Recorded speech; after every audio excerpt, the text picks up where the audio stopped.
যারা যারা আজকে ঈশান নামাজ পড়েন নাই এখনো, রাতের বাজে 11:30, যারা যারা আজকে ঈশান নামাজ এখনো পড়েন নাই তারা তারা হাত তোলেন। কেউ কারো দিকে তাকায়েন না,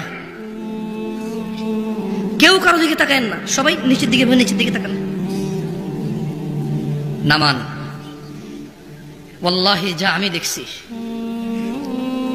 আমি স্টেজ থেকে যা দেখছি, এরা যা দেখছে তা যদি আপনারা সামনের যারা আছেন দেখতেন, লজ্জায় মাথা নত হয়ে যেত।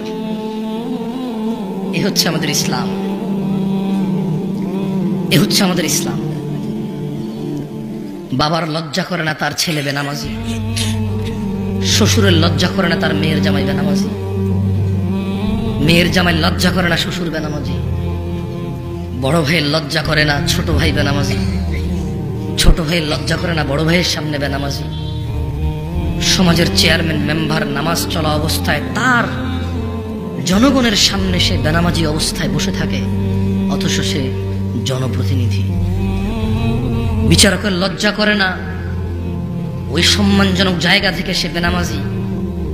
বিবাহের মধ্যে দোষের মধ্যে আসে না যে ছেলে নামাজ পড়ে না, এখানে বিবাহ দেওয়া যাবে না, এটা দোষের মধ্যে পড়ে না।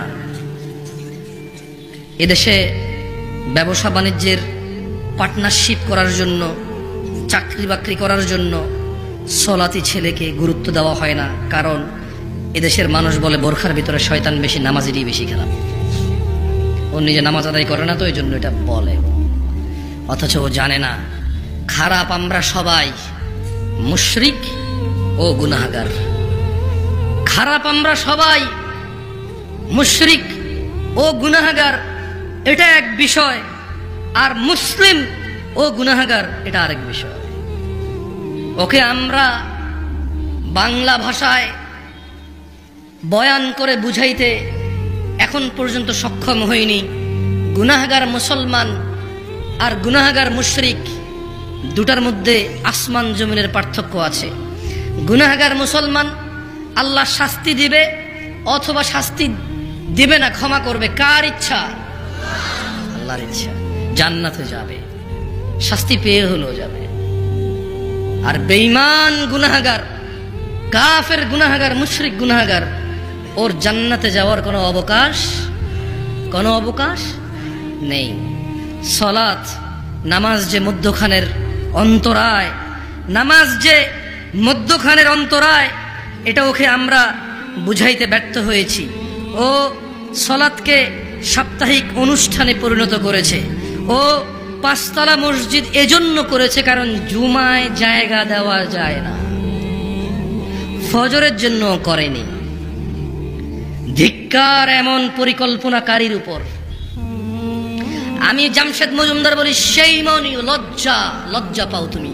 আমি ব্যক্তিগতভাবে বলি, লজ্জা পাওয়া উচিত তোমার। পাঁচতলা মসজিদ তুমি ফজর, জোহর, আসর, মাগরিব, ইশা 5 ওয়াক্ত নামাজের পরিকল্পনা করে করনি, শুধু জুমার নামাজকে পরিকল্পনা করে করেছো। তুমি সলাতুল জুমাকে সাপ্তাহিক অনুষ্ঠান, রীতি রেওয়াজে পরিণত করেছো। তুমি সলাতকে সপ্তাহের এক ওয়াক্তে গিয়ে ঠেকিয়েছো। সলাত মুসলমান ও কাফের মধ্যে পার্থক্য বুঝাইতে অক্ষম হয়েছে তুমি। মসজিদের সভাপতি, তুমি নিজেই তো সলাত আদায় করো না।